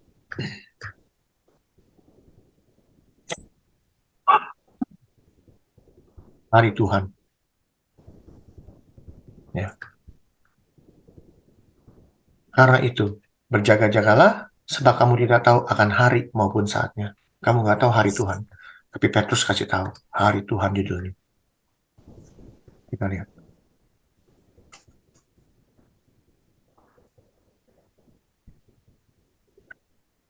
Tetapi hari Tuhan akan tiba seperti pencuri, persis seperti gadis bijaksana. Pada hari itu langit akan lenyap dengan gemuruh yang dahsyat, dan unsur-unsur dunia akan hangus dalam nyala api, dan bumi dan segala yang ada di atasnya akan hilang lenyap. Jadi, jika segala sesuatu ini akan hancur secara demikian, bagaimana? Langit akan lenyap, bumi akan hancur dalam nyala apinya Tuhan. Betapa suci dan salehnya kamu harus hidup. Inilah bijaksana. Terus hidup benar. Terus hidup menguduskan diri. Jangan pernah bilang, kita nggak bisa kudus.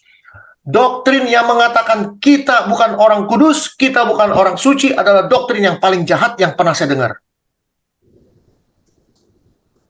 Doktrin yang mengatakan kita adalah orang-orang berdosa, lahir berdosa, itulah doktrin yang paling jahat yang pernah saya dengar. Setelah saya pelajari dengan baik, doktrin mengatakan kamu lahir orang berdosa, itulah doktrin yang paling jahat yang pernah saya dengar selama ini, yang membuat kekristenan hancur. Tapi kan ayatnya ada, Pak. Apa ayatnya? Dalam kandungan ibuku, aku sudah dikandung dosa. Betul? Tapi jangan salah. Orang yang sama, buku yang sama juga nulis. Tuhan menenun aku dalam kandungan ibuku. Tuhan menenun kita dalam kandungan ibuku. Katanya kita lahir berdosa. Di dalam kandungan ibuku, aku sudah berdosa katanya. Tuhan yang begitu kudus, begitu maha suci, begitu maha dahsyat, menenun sesuatu yang berdosa. Mungkin nggak? Mungkin nggak? Jahat. Tuhan tidak pernah menenun sesuatu yang berdosa. Kita lahir suci, kudus, tak bercacat celah. Efesus 1 ayat 4. Kita ini di program Tuhan untuk hidup suci dan kudus dan tak bercacat celah. Sehingga dia menenun kita untuk bisa hidup suci dan kudus. Lalu kita mengatakan kita nggak bisa kudus. Doktrin yang sangat jahat. Dan mengatakan kita orang berdosa sejak lahir. Lebih jahat. Kenapa? Kita membuat Tuhan kita adalah yang paling jahat dari antara yang si jahat. Setan kalah jahat. Kenapa saya bisa katakan? Kalau Tuhan kita menenun kita menjadi manusia berdosa, Setan aja kalah jahat. Kenapa saya bilang begitu? Dia menenun kita dengan dosa. Bayangin aja. Tuhan yang bilang mau semua orang diselamatkan, menenun kita dengan dosa. Jahat, jahat banget. Doktrin ini membuat Tuhan kita jadi paling jahat di antara yang jahat.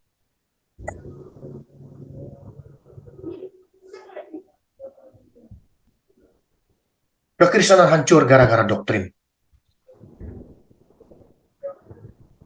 Terserah orang mau ngomong apa. Saya mengatakan yang benar. Ada yang bisa membantah saya, kalau Tuhan menenun kita, keluarnya jahat adalah Tuhan yang jahat. Bisa ada yang bantah dengan saya. Kita rekam, suatu hari nanti mungkin Ibu Erika kirim ke YouTube, kasih tahu saya, bikin di komen, tunjukin satu ayat di dalam firman Tuhan dari Kejadian sampai Wahyu yang bisa membuktikan kepada saya, Tuhan kita itu tidak benar. Tuhan kita itu tidak kudus. Buktikan kepada saya bahwa yang kudus ini menenun sesuatu yang berdosa. Kasih tahu saya. Kalau sampai ada, hari ini kita bubar, mendingan cari agama yang lain.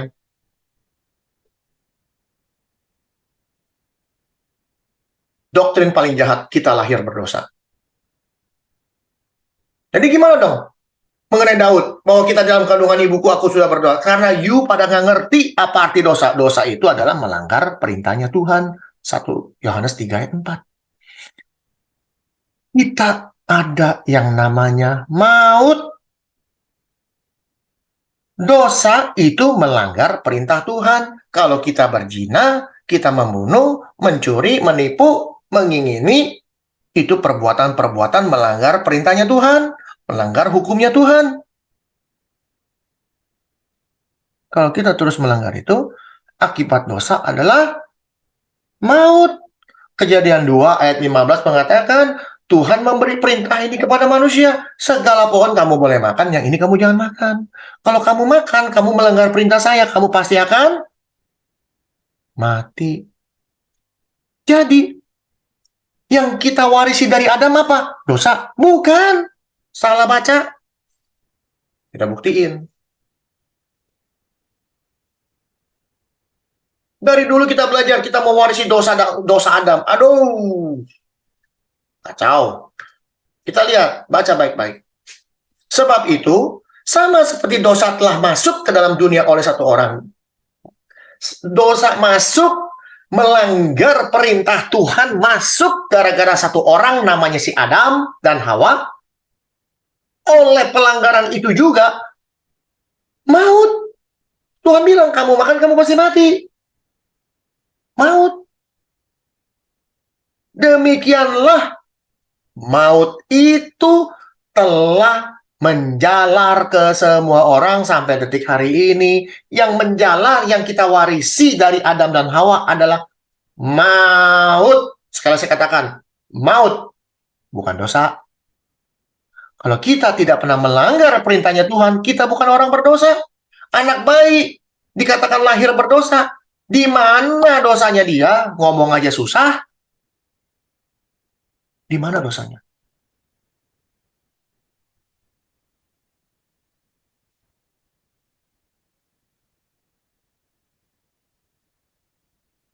Kita mau hidup kudus, mau hidup suci, ya, melakukan seluruh perintah Tuhan, tetap harus mati. Maut. Itu yang kita warisi.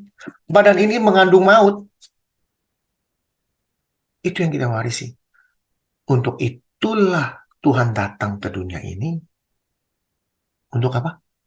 Mengalahkan si maut. Maka genaplah firman Tuhan yang mengatakan, begitu besar kasih Tuhan akan dunia ini, sehingga ia mengirim anaknya yang tunggal, supaya setiap orang yang percaya kepadanya tidak binasa, alias tidak bisa mati lagi, tapi memperoleh hidup yang kekal. Tapi Yesus mati untuk menebus dosa kita. Betul. Menebus dosa artinya apa? Menebus pelanggaran-pelanggaran kita terhadap Tuhan. Artinya apa? Bukan dosanya dipikul begini-begini. Bukan. Kalau dia percaya kepada Kristus yang sudah menebus dosa kita, alias apa? Kita melanggar Tuhan dulu. Kita nipu orang, kita bohongin orang, kita berzina, kita menipu, kita ngerampok, kita macam-macam, membunuh segala macam, kita bertobat. Yesus tugasnya ngampunin pertobatan kamu.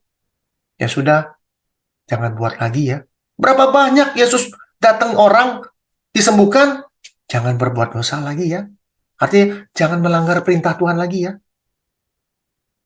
Dia cuma ngomong begitu. Tugas dia mengampuni. Tapi orang Kristen punya doktrin, tiap hari minta ampun. Tiap hari berbuat dosa. Berapa banyak orang Kristen yang umurnya udah 30 tahun jadi orang Kristen, masih berbuat dosa. Selidik punya selidik karena apa? Karena kita lahir orang berdosa. Jadi yang kita lakukan adalah dosa. Doktrin yang sangat jahat yang menghancurkan dunia kekristenan. Tapi kalau kita lahir mengatakan kita bukan orang berdosa, maka kita tidak akan berani menyentuh dosa. Dan lucunya lagi, doktrin seperti ini kalau saya tanya, oke, kamu lahir orang berdosa, oke, saya terima. Pertanyaannya, setelah kamu kenal Kristus, menerima Kristus sebagai Tuhan dan Juru Selamat kamu dikatakan orang berdosa lagi ya? Enggak. Kok bisa? Kan ada Kristus. Bedanya apa? Kalau dari lahir kamu nggak berdosa. Kan kamu juga nggak lihat Kristus, cuma percaya doang modalnya. Waktu kamu lahir, sama orang tua kamu yang ada di telinga dan di telinga kamu, mata kamu belum lihat aja kamu telinga, yang ada firman Tuhan tiap hari. Apa kamu kan jadi orang berdosa? No, kamu nggak pernah melanggar. Kan berdosa itu artinya tidak melanggar perintah Tuhan. Ingat, berdosa itu tidak melanggar perintah Tuhan. Pada saat kamu bilang, saya bertobat, artinya kamu tidak mau melanggar perintahnya Tuhan lagi. Betul? Kalau dari kecil dia nggak pernah melanggar perintah Tuhan, apakah disebut orang berdosa? I don't think so. Ada nggak contohnya di Alkitab orang yang tidak berdosa? Banyak.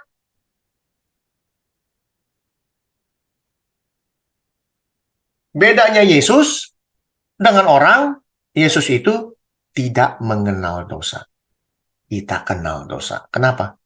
Karena kita mewarisi apa yang Adam pikirkan, keinginan. Tuhan tidak kenal, dia tidak kenal. Firman Tuhan jelas mengatakan dia yang tidak mengenal dosa dijadikan dosa.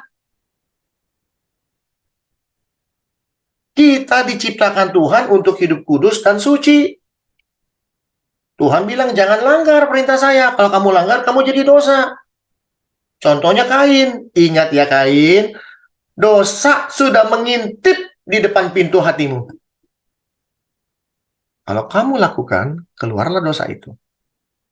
Itu Yakobus bilang, manusia itu setiap orang dicobai oleh keinginan sendiri. Keinginan sendiri itu sangat memikat dan menyeret. Apabila keinginan itu yang ada di kepala membunuh Habel, cuma nongkrong di kepala, stop. Kamu tidak berbuat dosa. Yes, tapi Yesus mengatakan, apabila kamu mengingini seorang wanita, di dalam hatimu kamu sudah berzina. Betul. Yesus mengatakan apabila kamu mengingini seorang wanita, di dalam hatimu kamu sudah berzina. Tidak disebut kamu sudah berdosa. Beda. Kamu berzina dalam hatimu, tapi perbuatannya belum keluar. Bagaimana bisa disebut dosa? Dosa itu perbuatan. Banyak orang salah baca. Maka Yakobus mengatakan pada saat kamu pikir, kamu punya keinginan, lalu kamu buahi, dilakukan. Kain, Tuhan sudah bilang, kamu jangan lakukan Kain, dosa sudah ngintip. Kamu sudah punya pikiran membunuh, kamu sudah punya pikiran membunuh, sudah punya pikiran berzina, kamu sudah punya itu sudah. Yesus juga bilang, kamu sudah mengingini dalam hati. Sudah. Tapi belum terjadi. Hati-hati. Lebih baik kamu berbuat baik ke Tuhan. Kita baca. Supaya kita ngerti.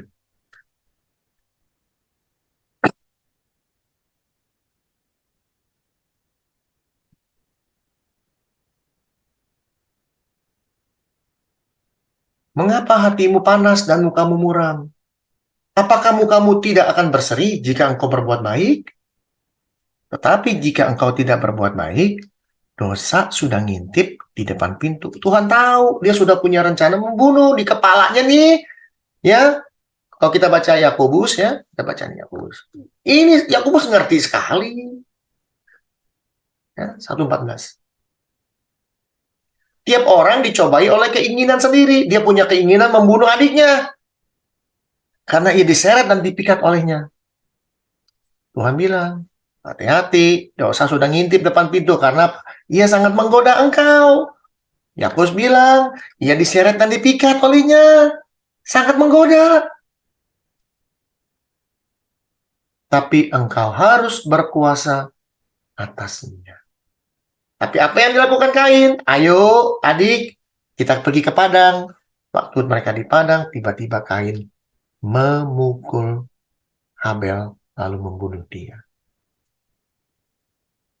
Lalu, apabila keinginan itu dibuahi, Kain membuahi keinginan dia. Yang ada cuma di otak dia, dibuahi dengan tangannya, memukul Habil, membunuh dia. Ia melahirkan dosa.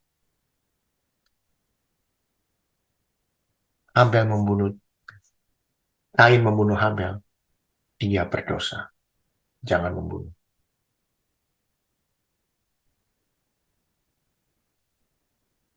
Apabila dosa itu sudah matang, sekali bunuh, besok bunuh lagi, besok bunuh lagi, besok bunuh lagi. Dia matang. Tanpa ada pertobatan. Ia melahirkan maut. Ini yang dilawan Tuhan Yesus. Nggak percaya, kita buktikan.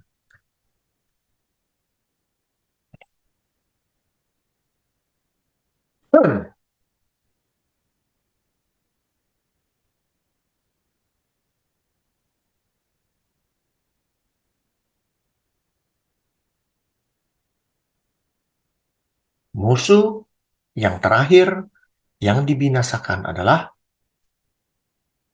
maut. Supaya kita bisa hidup kekal, maut harus dibinasakan. Bagaimana cara membinasakan maut? Wahyu 20.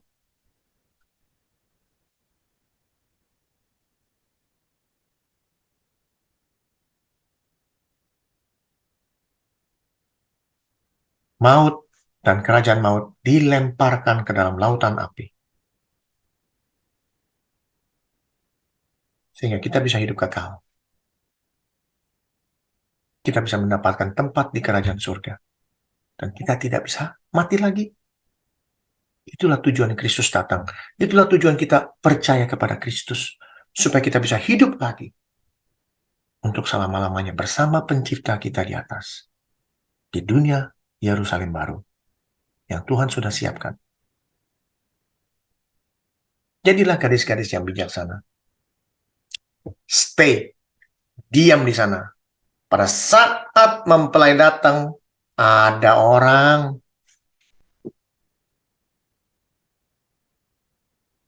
Ya. Saya harap penjelasan hari ini sangat jelas. Saya harap pola pikir kita berubah. Hiduplah benar. Hiduplah kudus. Hiduplah suci. Kalau ada orang mau hidup kudus suci, jangan dikatain sok suci lu, sok kudus lu. Orang Kristen seperti kita sangat anti dengan kalimat kudus. Kita nggak bisa kudus. Kita nggak bisa sempurna. Karena kita orang berdosa. Konyol. Dan kita sangat memusuhi saudara kita sendiri dari kalangan Katolik. Orang Katolik percaya sekali bahwa Maria adalah orang kudus. Lalu kita orang Protestan bilang apa? Lihat tuh orang Katolik. Maria orang berdosa, dibilang orang kudus. Yang ngomong gak pernah belajar. Yang ngomong asal-asalan. Tanya baik-baik. Roh Kudus Yang namanya juga Roh Kudus. Pasti kudus nggak? Kudus. Bagaimana mungkin Roh Kudus yang begitu kudus bisa masuk ke dalam tubuh Maria untuk melahirkan Kristus, tapi Marianya penuh dosa? Nggak mungkin. Tidak tahukah kamu bahwa tubuhmu adalah bait Allah? Bahwa kamu harus hidup kudus. Supaya bait Allah, roh itu bisa ada di dalam hidupmu. Bagaimana caranya mengundang Roh Kudus? Kudus hidupnya. Dia datang. Dia tinggal dalam hati kita. Kita ngobrol. Kita bisa ngomong sama orang dengan otoritas roh. Otoritas Bapa. Karena apa? Dia nongkrong di hidup kita. Bagaimana mungkin Maria ibu Yesus itu nggak kudus? Dari sekian banyak wanita-wanita di Yerusalem, kenapa dipilih dia? Karena dia kudus. Karena dia suci. Itu pola pikir. Tuhan menenun kita, dia kudus, katanya lahirnya berdosa. Lalu Yesus lahir juga dari manusia dan menganggap diri manusia berdosa dong Yesus. Dia lahir manusia. Iya. Berdosa dong. No. Buktiin.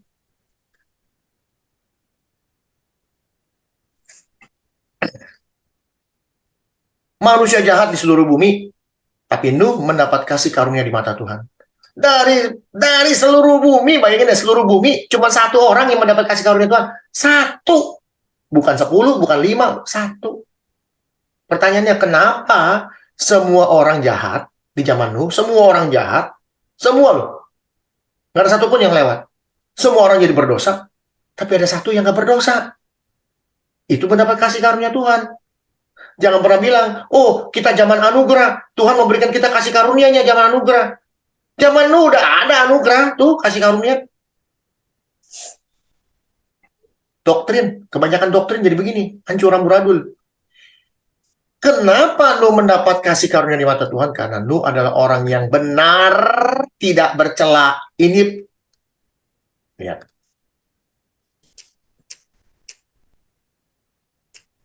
Sampai bosan-bosan nih kita ngomong soal gini.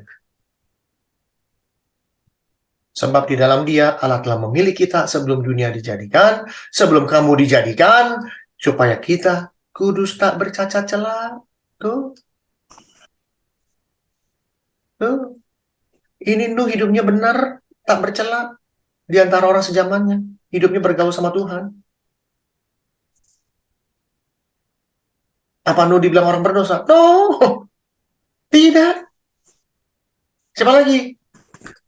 Tunjukinnya 2 cukup. Nanti baca sendiri Alkitab, bacain. Terus catat siapa aja yang tidak pernah berbuat dosa. Catat orang yang benar di hadapan Tuhan. Nih, ayo baca. Yang ngomong Tuhan sendiri, bukan saya.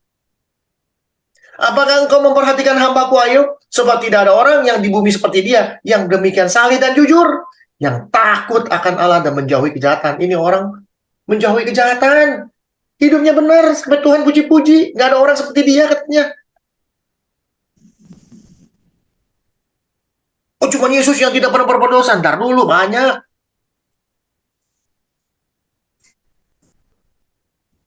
Jadilah orang kudus.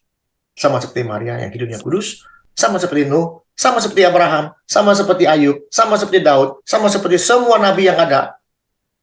Ya, Elia lah, Yeremia lah, Yesaya lah, Habakuk lah, Nahum segala macam, Mika, itu semua hidupnya kudus.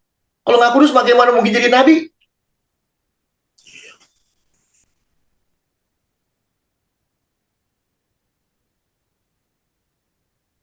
Buktiin ya. Kita buka coba Yeremia 1. Firman Tuhan datang kepadaku. Nih ngomong sama Yeremia. Sebelum aku membentuk engkau dalam rahim ibumu, ini Tuhan yang menjahit, Tuhan yang menenun si Yeremia. Aku telah mengenal engkau. Dan sebelum engkau keluar dari kandungan ibumu, aku telah menguduskan kamu, dikuduskan Tuhan. Ini yang namanya baik. Sesuai dengan Efesus 1, kamu kudus tak bercacat. Ini programnya Tuhan. Aku sudah menguduskan kamu. Yeremia, kamu sudah kukuduskan. Aku menetapkan kamu menjadi nabi bagi bangsa-bangsa. Berarti Yeremia orang berdosa dong. Disebut kudus sama Tuhan.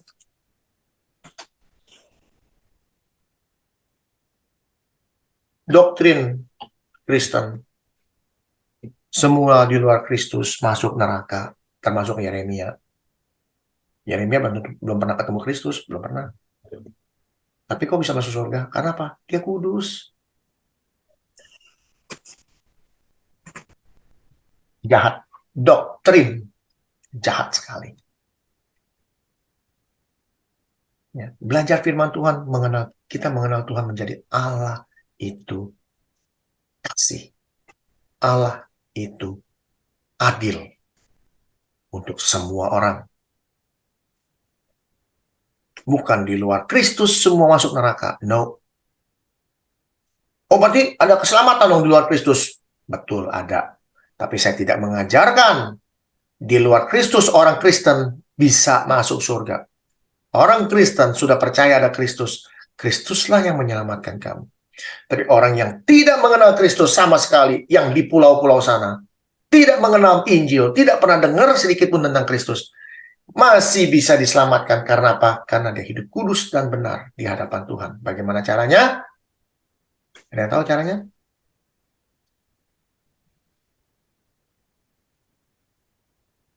Ibrani 8 sama Yeremia 33 sama. Kita buka Ibrani 8. Caranya adalah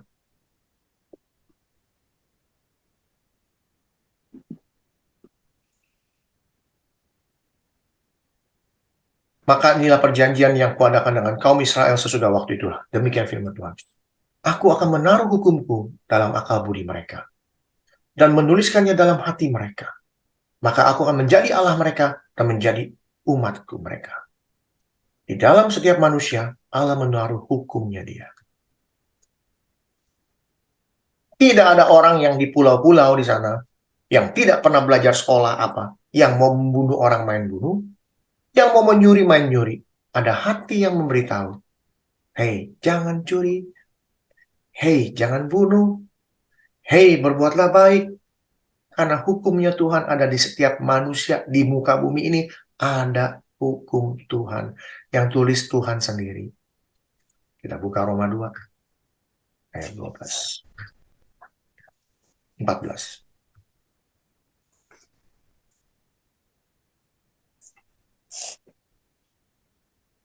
Sebab dengan itu mereka menunjukkan bahwa isi hukum Taurat ada tertulis di dalam hati mereka. Dan suara hati mereka turut bersaksi, hei, jangan bunuh, jangan curi, jangan menghina, jangan macam-macam. Dan pikiran mereka saling menuduh dan saling membela. Pikiran sama hati bisa nggak nyambung. Hati bilang jangan colong, jangan ambil. Tapi pikiran ambil. Tuhan berkata, hei Kain, hati-hati. Jangan kamu bunuh. Pikiran bilang bunuh aja. Saling bertentangan.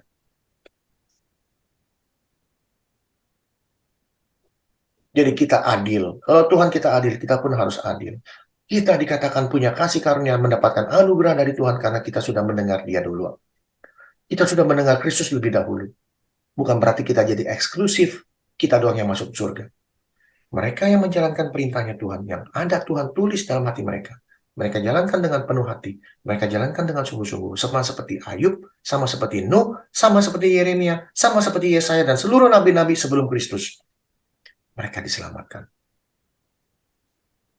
Buang jauh-jauh di luar Kristus, tidak ada keselamatan. Buang. Tapi di dalam Kristus ada keselamatan, simpan sampai mati. Karena kita lebih dahulu mengenal Dia. Jadi bagi orang-orang yang belum mengenal Dia,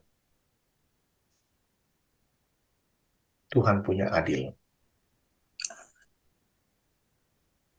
Pengadilanku adil, sebab aku mendengar dari Bapakku, kata Yesus. Yesus sebagai hakim, Dia akan mengadili manusia sesuai dengan perbuatan mereka. Yohanes 5 ayat 29. Akan datang harinya, semua orang di dalam kubur akan bangkit. Bagi mereka yang berbuat baik, akan bangkit mendapatkan hidup yang kekal. Bagi mereka yang berbuat jahat, akan bangkit untuk dihukum. Kenapa mereka bangkit? Karena maut dibuang ke dalam neraka. Kalau maut dibuang ke dalam neraka, yang mati bangkit semua. Karena tidak ada kematian.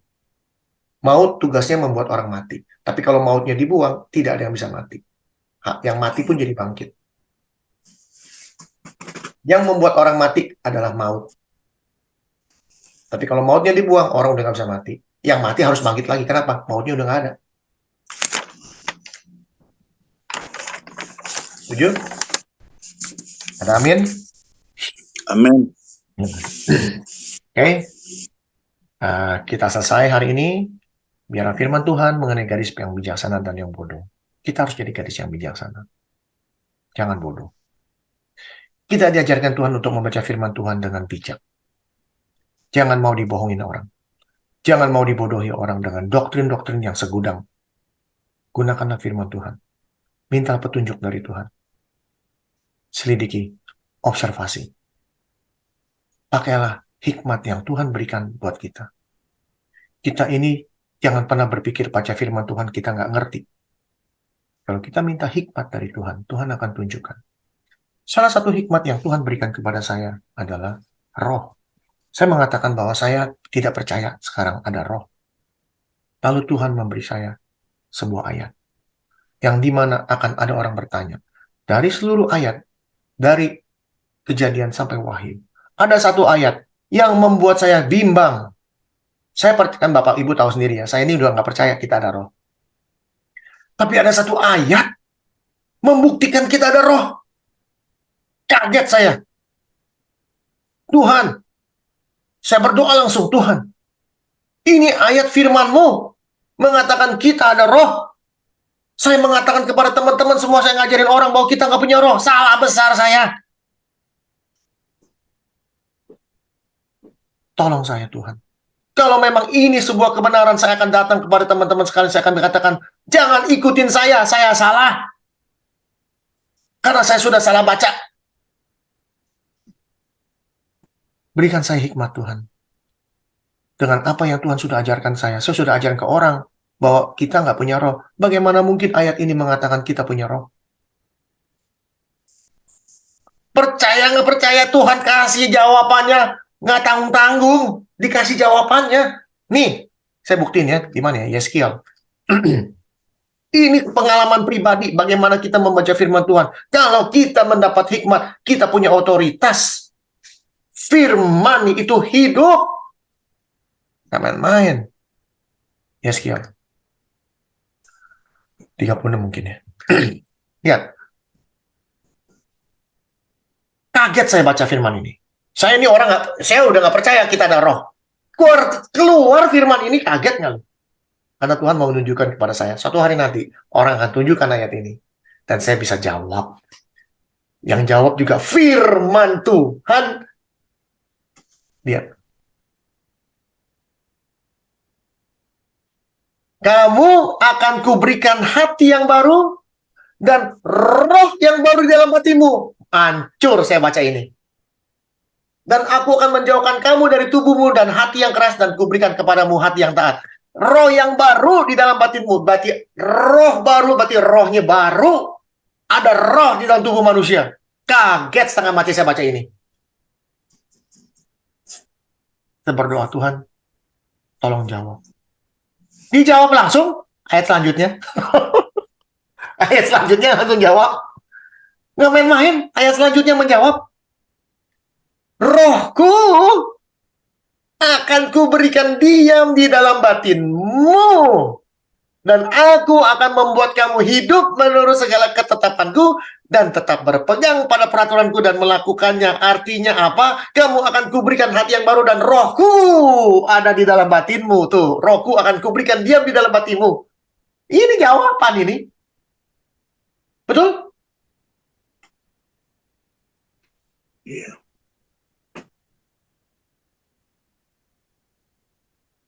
Dijawab langsung. Kita lihat ayat selanjutnya. 37.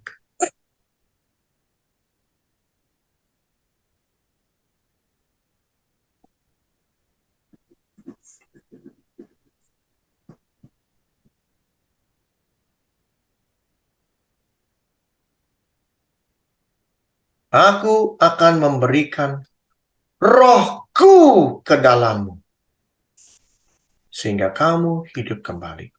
Rohku. Dan aku akan membiarkan kamu tinggal di tanahmu, dan kamu akan mengetahui bahwa akulah Tuhan yang mengatakannya dan berbuat demikian. Kita lihat lagi.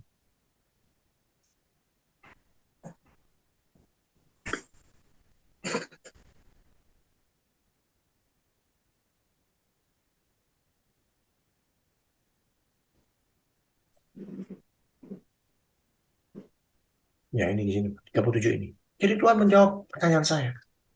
Apakah benar kita punya roh? No. Jadi apa roh yang baru? Rohku. Maka Yesus mengatakan, aku akan memberikan seorang penolong. Yaitu apa? Yaitu apa? Rohnya. Roh Kudusnya akan diam di dalam kita. Jadi apa dong nih Pak artinya Pak? 1 Tesalonika 5. Pertanyaan yang sangat dahsyat. 1 Tesalonika 5.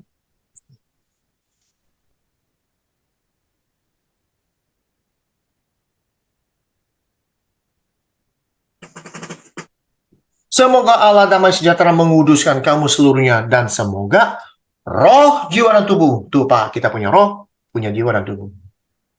Kalau kita sudah baca Yeskiel tadi, artinya apa? Semoga Allah damai sejahtera menguduskan kamu seluruhnya. Semoga roh kudus, jiwa, dan tubuhmu terpelihara sempurna. Maka firman Tuhan mengatakan, jadilah sempurna, sama seperti Bapamu sempurna. Kamu bisa sempurna karena ada Allah di dalam hidupmu. Allah yang memberikan rohnya diam dalam kita, sehingga jiwa kita sempurna, tubuh kita sempurna, menjadi persembahan yang kudus dan sempurna di hadapan Tuhan. Tak bercacat pada kedatangan Dia. Dia mengenal kita. Dia akan memanggil kamu adalah setia. Dia juga akan menggenapinya. Setia taat menyangkal diri. Setia taat memikul penyangkalan kita dengan salib sampai salib. Dan setia walaupun minyak sudah mau habis, jangan kemana-mana, diam di situ. Kenapa? Mempelai akan datang.